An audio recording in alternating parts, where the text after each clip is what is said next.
Sir నమస్కారం sir. నమస్తే. Sir కూటమి అధికారంలోకి వచ్చిన తర్వాత వైసీపీకి జగన్మోహన్ రెడ్డి గారికి ఊపిరాడనీయకుండా చేస్తున్నది అనేది నిజం తేలిపోయింది సార్.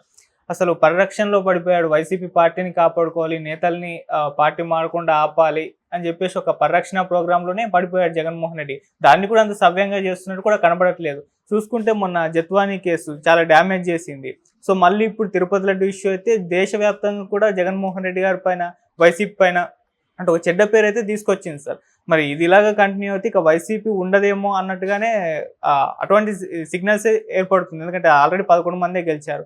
మరి దీన్ని హ్యాండిల్ చేయడంలో జగన్మోహన్ రెడ్డి గారు విఫలమయ్యారు అనుకోవచ్చా? మరి వాటిని ఏ విధంగా అతను హ్యాండిల్ చేయాలి? మీరు ఏం చెప్తారు సార్ ఈ ఇష్యూ గురించి? చంద్రబాబు నాయుడు గారు అంటే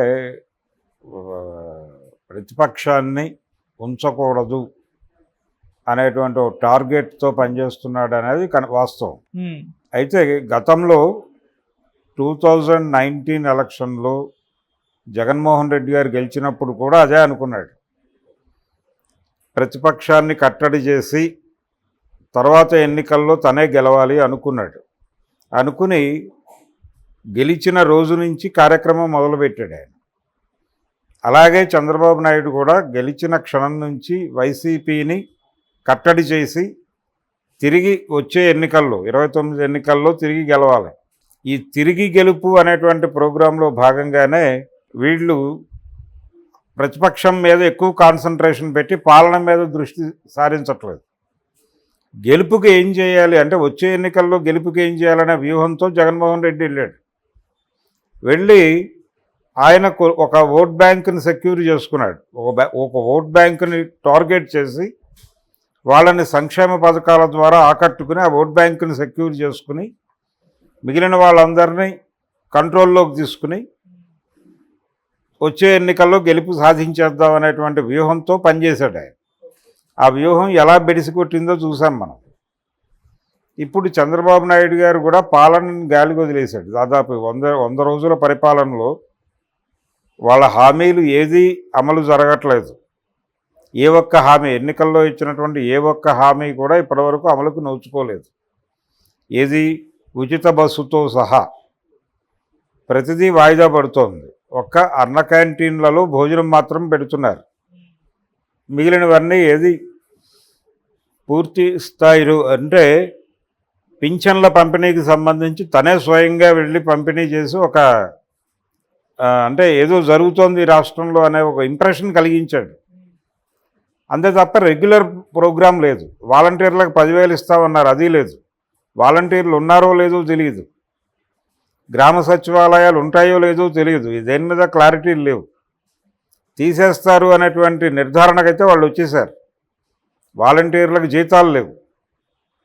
ఏమైపోవాలి వాళ్ళు?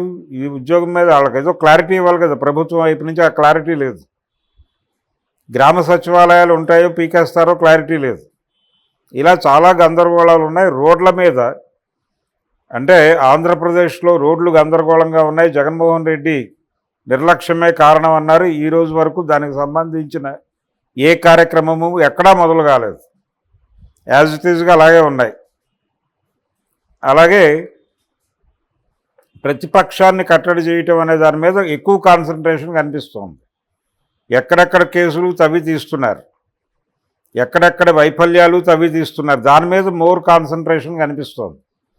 అందుకని రోజుకొక అరెస్టు, రోజుకొక అంటే సంచలనం. ఈ సంచలనాల్లో భాగంగానే అరెస్టుల పర్వం కూడా చూసాం మనం. జగ్గైపేటకు సంబంధించినటువంటి ఒక వైసీపీ నాయకుడిని ఆ మధ్య అదుపులోకి తీసుకుని హడావిడి చేశారు కదా. అలాగే తెలుగుదేశం పార్టీ కార్యాలయం మీద దాడి కేసు, దానిలో ఎవరెవరు ఉన్నారు, సజ్జల రామకృష్ణారెడ్డి దగ్గర నుంచి మొదలు పెడితే చాలా పేర్లు బయటకు వచ్చినాయి. ఆ అకౌంట్లో హడావిడి జరుగుతోంది, ఎవరెవరు అరెస్ట్ అవుతారు అని. అలాగే రోజుకొక స్పెక్యులేషన్, కొడాలి నాని అండర్గ్రౌండ్లోకి వెళ్ళిపోయాడు అని ఒక వార్త వస్తుంది. అలాగే వల్లభనేని వంశీ పారిపోయాడు దేశం వదిలి. ఆయన కనిపించాడు నిన్న వాళ్ళిద్దరూ కనిపించారు. అవును. అయితే గెలుపు నిర్ధారణ అయిన క్షణం నుంచి వైసీపీ నాయకులు ఇళ్ల మీద దాడులు జరిగినాయి. మచిలీపట్నంలో పేర్ని నాని ఇంటి మీద దాడి జరిగింది. కొన్ని చోట్ల వాహనాలు దగ్ధం చేశారు. కొంచెం అంటే విపరీతమైనటువంటి డిప్రెషన్కి వెళ్ళి ఒక సక్సెస్ వచ్చినప్పుడు వచ్చేటువంటి ఒక విపరీత ధోరణి కనిపించింది విజిబుల్గా. దాన్ని అర్థం చేసుకోవచ్చు సైకలాజికల్ ఇన్బ్యాలెన్స్ వచ్చేటువంటి ఒక విజయం ఉంటుంది. అదే జరిగింది అనుకుంటే అది తగ్గాలి కదా, ఆ పూనకం దిగాలి. ఒకరోజు కాకపోతే 2 రోజులు, 10 రోజులు, 20 రోజుల్లో దిగాలి. దిగట్లేదు. అది 100 రోజుల తర్వాత కూడా దిగల. స్టిల్ ఇప్పటికీ టార్గెట్ ప్రోగ్రామ్గానే ఎడుతున్నారు. రోజుకు 2 పుకార్లు పుట్టించాలి ఆ పార్టీ మీద. అది విలీనం అయిపోతుంది కాంగ్రెస్లో అనాలి, జగన్మోహన్ రెడ్డి లండన్ పారిపోతున్నాడు అనాలా, లేకపోతే ఇంకేదో జరుగుతుంది అనాలా. ఆయన వాళ్ళ డాటర్ని చూడటానికి ప్రయత్నం చేసినా, లేదో అమ్మాయి బర్త్డేకి వెళ్ళాలనుకున్నా ఈయన పారిపోతున్నట్టుగా ఒక పుకారు పుడుతుంది. ఈయన పాస్పోర్ట్ రద్దయిపోయిందని ఒక ప్రచారం. అక్కడేవో టెక్నికల్ ఇష్యూస్ ఉంటాయి. ఫైనల్గా ఏమీ కాలేదు ఆ పాస్పోర్ట్. ఆయన ఢిల్లీలో ధర్నా చేశాడు, అయిపోయింది విలీనం అన్నారు. కాంగ్రెస్లో విలీనం కాలేదు. ఇలా ప్రతి పుకారు బూమరాంగ్ అయింది. ఆయన ఎమ్మెల్యే పదవికి రాజీనామా చేస్తాడు, అసెంబ్లీకి రావడానికి పుకారు పుట్టించారు. ఆయన అసెంబ్లీకి వచ్చాడు, ఎమ్మెల్యే పదవి ఉంచుకున్నాడు. ఆయన ఎమ్మెల్యే పదవి రాజీనామా చేసి అవినాష్ని కడపలో రాజీనామా చేసి అక్కడ ఎంపీగా కంటెస్ట్ చేస్తాడు అని పుకారు పుట్టించారు. అది అవాస్తవం, అది పుకారని తేలింది. తెలుగుదేశం మీడియా నుంచి వచ్చిన జగన్మోహన్ రెడ్డిని టార్గెట్ చేస్తూ వచ్చిన ఏ పుకారు నిజం కాలేదు. ఏ పుకారైనా సరే దీన్ని ఈ పుకార్లను నమ్ముకుని షర్మిలని కడప ఎంపీని చేస్తాను ఇంటింటికి తిరిగి అని రేవంత్ రెడ్డి గారు అభాస్పాలయ్యాడు తప్ప జరిగింది ఏమీ లేదు. రెండోది, ఇక్కడ ఈ పుకారు పుట్టించడంతో పాటు ఈ పుకార్ల మాటున దాడులు చేయటం, ఈ పుకారుల నేపథ్యంలో దాడులు జరగటం, అరెస్టులు జరగటం, ఇవి చూస్తున్నాం మనం. పల్నాడులో జరిగినటువంటి ఒక హత్య సందర్భంగా తెలుగుదేశం పార్టీ రియాక్ట్ అయినటువంటి పద్ధతి చూసాం. అయితే జగన్మోహన్ రెడ్డి ఎగ్జాగరేట్ చేసి 300 ఆత్మహత్యలు, 30 హత్యలు ఇలాంటి డేటాతో ఆయన ఢిల్లీలో ధర్నా చేయటం, ఇది కొంచెం ఓవర్ రియాక్టివ్ మోడ్లో కనిపించింది. అలాగే ఆయన యాక్టివ్ అపోజిషన్ అనే మోడ్లో ప్రభుత్వం మీద రియాక్ట్ అవుతున్నటువంటి పద్ధతిలో లోపాలు ఉన్నాయి. ఇప్పుడు ఉదాహరణకి లడ్డూ ఎపిసోడ్ ఉంది. లడ్డూ ఎపిసోడ్లో ఆయన గౌరవప్రదంగా ఏం మాట్లాడాలి? అయ్యా, రాజకీయం చేయొద్దు, మేము కూడా మీతో సహకరిస్తాం. ఆ రోజున అంటే ఏం జరిగింది అనే దాని మీద ఫ్యాక్ట్ ఫైండింగ్ కమిటీ వేయండి, నిజ నిర్ధారణ చేయండి, ఎవరు దోషులను తేలితే వాళ్ళకి ఏ శిక్ష విధించాలని చట్టం చెప్తుందో ఆ శిక్షలు పడేలాగా అందరం కృషి చేద్దాం. ఒకవేళ సీరియస్గా మా ప్రభుత్వం వైఫల్యం ఉంటే మేము ప్రజలకి క్షమాపణ చెప్పడానికి సిద్ధంగా ఉన్నాం. కాబట్టి దీన్ని పొలిటికలైజ్ చేయొద్దు, వెంకటేశ్వర స్వామి పవిత్రతను కాపాడదాం అని కలెక్టివ్గా మాట్లాడాలి కదా. ఆయన ఎంత అగ్రెసివ్గా మాట్లాడుతున్నాడో చంద్రబాబు అంతే అగ్రెసివ్గా మాట్లాడితే అవతల మనిషి కంట్రోల్లోకి వస్తాడని అనుకోవడం వలన జరిగిన ఇబ్బంది అది. అలాగే వరదల సమయంలో కూడా ఈ వరద ముంపుకి కారణం వైసీపీ అనేసారు వాళ్ళు. అలాగే ప్రభుత్వ నిర్లక్ష్యం ఉంది అనే దాన్ని ఎక్స్పోజ్ చేస్తూ వీళ్ళు దాడి చేశారు. ఎప్పుడైతే దాడి చేయటమే ప్రోగ్రామ్గా మారుతుందో కొన్ని అగ్రెసివ్నెస్లో కొన్ని దూకుడు ప్రకటనలు వస్తాయి. అవి లాజిక్కి నిలబడవు. అలా లాజిక్కి నిలబడని ప్రకటనలు చంద్రబాబు చేశాడు, జగన్మోహన్ రెడ్డి చేశాడు. కానీ ఆ టైంలో కూడా జగన్మోహన్ రెడ్డి చేయవలసిన పని ఏమిటి? తను చొరవ చేసుకుని సహాయ చర్యల్లో పాల్గొని శిబిరాలు వేసి తన వంతుగా ఫండ్స్ కలెక్ట్ చేసి ఇమ్మీడియట్గా రంగంలోకి దిగి సహాయ కార్యక్రమాలు ప్రభుత్వానికి ప్యారలల్గా నడుపుతూ ప్రజాక్షేత్రంలో నిలబడి ప్రభుత్వాన్ని నిలదీసి ఉంటే దాని మైలేజ్ ఎక్కువ ఉండేది. అది చేయలా. పరామర్శకు వచ్చినట్టుగా వచ్చి అక్కడ నిలబడి మాట్లాడటం అనే దాని ఇంపాక్ట్ తక్కువ ఉంటుంది. ఇప్పుడు ఆ రోజుల్లో ఏ అధికారము లేకుండానే దివిసీమ ఉప్పెన టైంలో ఎన్టీఆర్ ఏఎన్ఆర్ కలిసి రోడ్ల మీద పడి జోలి పట్టి ఫండ్స్ వసూలు చేసి తీసుకెళ్ళి అక్కడ సహాయ కార్యక్రమాలు నిర్వహించారుగా. దివిసీమలో శిబిరాలు వేసి అలాంటి కార్యక్రమం టేకప్ చేయాలిగా. ఆర్ఎస్ఎస్ నక్సలైట్లు కలిసి శిబిరాలు నడిపారుగా దివిసీమలో. అలాంటి ఒక కలెక్టివ్ ఫంక్షనింగ్ ఉండాలి కదా. అది లేకుండా కేవలం పొలిటికల్ విమర్శ చేసుకోవటానికే అక్కడికి రావటం అనేది ఇబ్బందికరంగా మారింది. ఇలాంటి కొన్ని తప్పులు జగన్మోహన్ రెడ్డి నుంచి కూడా జరిగినాయి. అలాగే వీళ్ళ దూకుడు అంటే ప్రతిదీ, ఇప్పుడు జత్వానీ కేసు ఉంది, అందులో వన్ సైడెడ్గానే వెళ్ళాడు చంద్రబాబు నాయుడు గారు. చాలా స్పష్టంగా వన్ సైడెడ్గా అంటే జగన్మోహన్ రెడ్డిని బదనాం చేయటం అనే పార్శ్వం ఒకటే కావాలి ఆయనకి. జిందాల్ కొడుకుని తీసుకురావాలిగా ఇమ్మీడియట్గా. జిందాల్ ఫ్యామిలీ, ఆ సజ్జన్ జిందాల్ అనేవాడిని పట్టుకురావాలిగా, విచారించాలిగా. అసలు మొత్తం అక్కడి నుంచి కదా జరిగింది. వాళ్ళ భారాన్ని తన భారంగా మోసి దాన్ని విజయవాడ పట్టుకొచ్చి కాంతిలాల్ లాంటి వాడిని ఇన్వాల్వ్ చేసి, ఈ గున్నీ లాంటి ఆఫీసర్ని ఇన్వాల్వ్ చేసి ఈ గందరగోళం అంతా ఎందుకు చేశాడు? తన కోసం చేయలే జగన్మోహన్ రెడ్డి, జిందాల్ని సంతృప్తిపరచడం కోసం చేశాడు. జిందాల్కి అసలు కాన్ఫ్లిక్ట్ ఏమిటి? జిందాల్కి, సజ్జన్ జిందాల్కి, కాదంబరికి ఉన్నటువంటి గొడవ అది. ఆ ఎపిసోడ్లో కదా మాట్లాడాల్సింది. వాళ్ళెవరిని టచ్ చేయలే. ఈ ఐపీఎస్ ఆఫీసర్ల మీద హడావిడిగా చర్యలు తీసుకున్నారు. అలాగే కుక్కల విద్యాసాగర్ని తీసుకెళ్ళి అరెస్ట్ చేశారు. సజ్జన్ జిందాల్ని కూడా పట్టుకొచ్చి లోపల వేయాలి కదా, ఎందుకు వేయట్లేదు అనే ప్రశ్న ముందుకొచ్చింది కదా. సో ఆ ఎపిసోడ్లో ఆయన గందరగోళంలో పడ్డాడు కదా. ఇలా ప్రతి గందరగోళమే. వీళ్ళు బయటకు మాట్లాడే పుకార్లను తేలిపోతుంది.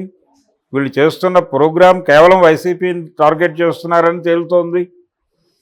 అదే పద్ధతిలో ఈ లడ్డూ ఎపిసోడ్ కూడా తిరుమల తిరుపతి వ్యవహారానికి సంబంధించి లోపం జరిగి ఉంటే అది మొదట మాట్లాడాల్సింది ఎవరు? టీటీడీ నుంచి మాట్లాడాలి, ఈవో గారు మాట్లాడాలి, శ్యామలరావు గారు మాట్లాడాలి. వారు మొదట మాట్లాడాలి. మొదట తెలుగుదేశం అధికార ప్రతినిధి గారు మాట్లాడారు, ఆ తర్వాత ముఖ్యమంత్రి గారు మాట్లాడారు, ఆ తర్వాత ఆయన స్పందన తెలియజేశాడు. ఆయన మొదట స్పందించినప్పుడు ఏం చెప్పాడు? అందులో వెజిటబుల్ ఫ్యాట్ ఉందన్నాడు, వనస్పతి డాల్డా నిలువలు ఏవో ఉన్నాయి అన్నారు, డాల్డా కల్తీ జరిగింది నెయ్యిలు అనేదే ఆయన మొదట మాట్లాడింది. తర్వాత మాట్లాడినప్పుడు చంద్రబాబు గారి ప్రకటనని రిపీట్ చేశాడు. అవును, జంతు కొవ్వు తాలూకా అవశేషాలు ఉన్నాయనే మాట తర్వాత వచ్చింది, ముందు రాలా. అంటే ఇది పొలిటికల్గా మ్యాప్ చేస్తున్నారు అనే అనుమానం వస్తుంది కదా. అందుకని అసలు ఈ పొలిటికల్ వార్ ఎందుకు? మీరు ఎందుకు చేస్తున్నారు ఇలాగా? మీ మోటో ఏమిటి? మీ మోటో లడ్డు కింద జగన్మోహన్ రెడ్డిని, వైసీపీని సమాధి చేయాలి అనే లక్ష్యం మీ బుర్రలో ఉండటం వలన మీకు మిగిలిన విషయాలేం కనబట్టలేదు. మీరు చేయవలసిన పని ఏమిటి? శాఖాపరమైన దర్యాప్తు జరిపి దోషుల్ని శిక్షించుట అనే కార్యక్రమం ముందు జరగాలి. దోషులు ఎవరో నీకు అధికారికంగా నిర్ధారణ అయినప్పుడు నీ విమర్శకు ఒక సాధికారత వస్తుంది కదా. ఆ పని ఎందుకు చేయవు నువ్వు? ఆ పని చేయకుండా ఉపరితల యుద్ధం మాత్రమే ఎందుకు చేస్తారు? పునాది యుద్ధం ఎందుకు వదిలేస్తారు? అంటే మీ ప్రయోజనం అక్కడ ఉంది కాబట్టి. సో ఇది నెమ్మదిగా ప్రజల్లో ఎస్టాబ్లిష్ అవుతోంది. చంద్రబాబు నాయుడు గారు పరిపాలన మీద కంటే కూడా ప్రతిపక్షాన్ని కట్టడి చేయటం అనే దాని మీద ఎక్కువ కాన్సన్ట్రేషను, ఫోకస్ పెడుతున్నారు అనేది ప్రజల్లోకి బాగా నాటుకుపోతే వీళ్ళకే ప్రమాదం. ఇప్పుడు తమిళనాడు తరహా రాజకీయం అక్కడ నడిచేటువంటి అవకాశం కనిపిస్తోంది. అంటే ఒక టర్మ్ డిఎంకే, ఇంకొక టర్మ్ ఏడిఎంకే అన్న పద్ధతి నడిచింది అక్కడ. అలా కాకుండా ప్రతిసారి శాశ్వతంగా మనమే ఉండాలి అనే భ్రమకి గురై, శాశ్వతంగా ఉండాలి అంటే ప్రజల మనసులు గెలుచుకోవాలి. ప్రజల మనసులు గెలుచుకోవటం అనేది వదిలిపెట్టేసి ప్రతిపక్షాన్ని టార్గెట్ చేసేసి గెలిచేద్దామనే ప్రయత్నం చేస్తున్నాడు జగన్మోహన్ రెడ్డి. అదే చేశాడు, ఈయన అదే చేస్తున్నాడు. ముందు అది మానేసి ప్రజల మనసులు గెలుచుకుంటే మనం వచ్చే ఎన్నికల్లో గెలుస్తాము, ఈ లక్ష్యంగా గనక పనిచేస్తే ఇది తగ్గుతుంది, ఈ గోల తగ్గుతుంది. నెట్టెం రఘురాం, లేకపోతే మరొకరు, ఇంకొక పేరు తలసిల రఘురాం, ఇలాంటి పేర్లు, ఈ గోళ, ఈ గందరగోళం ఇవన్నీ ఇప్పుడు అక్కడి నుంచి చాలామంది జనసేనలోకి వెళ్ళిపోతున్నారు. సామినేని ఉదయభాను వెళ్ళిపోయాడు, మరొకళ్ళు వెళ్ళిపోయారు, బాలినేని శ్రీనివాసరెడ్డి. ఇవన్నీ వీటి నేపథ్యంలో రకరకాల స్పెక్యులేషన్స్. ఈ హడావిడి ఎందుకు? ఈ పొలిటికల్ అంటే టీడీపీకి సంబంధించినటువంటి మీడియా ప్రోగ్రాం రోజుకొక 2 పుకార్లు పుట్టించుట.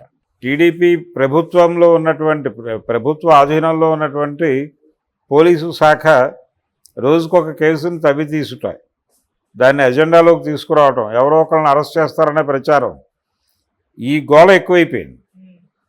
ఇది తగ్గాలి. ఇది తగ్గి ప్రజలకు ఇచ్చినటువంటి హామీల మీద కేంద్రీకరించి ఓకే పని చేస్తూ ఉంటే ప్రజల మనసులు గెలుచుకుంటే ఆటోమేటిక్గా గెలుస్తారు వీళ్ళు. మళ్ళీ తిరిగి గెలుపు ఎవరివ్వాలి? జనాలు ఇవ్వాలి. జనాలు ఇవ్వకే కదా మీకు ఆయన 11 స్థానాలకి పడిపోయింది. అవును, మీరు గెలుచుకున్నావు అని అనుకుంటున్నారు కదా ప్రజల హృదయాలు. మీరు ఇలాగే బిహేవ్ చేస్తే ప్రజల హృదయాలు మీకు దూరం అయ్యే ప్రమాదం ఉంది. మీరు 11కి వెళ్ళి మళ్ళీ వాళ్ళు 164కి వచ్చే ప్రమాదం ఉంది. అందుకని ఆ ప్రమాదాన్ని దృష్టిలో పెట్టుకుని ఇప్పటికైనా సరే ప్రజలని ఐడెంటిఫై చేసి ప్రజా సమస్యలను గుర్తించి దాని మీద ఫోకస్ పెట్టి పనిచేస్తే బెటరు. వీళ్ళని జనమే శిక్షిస్తారు.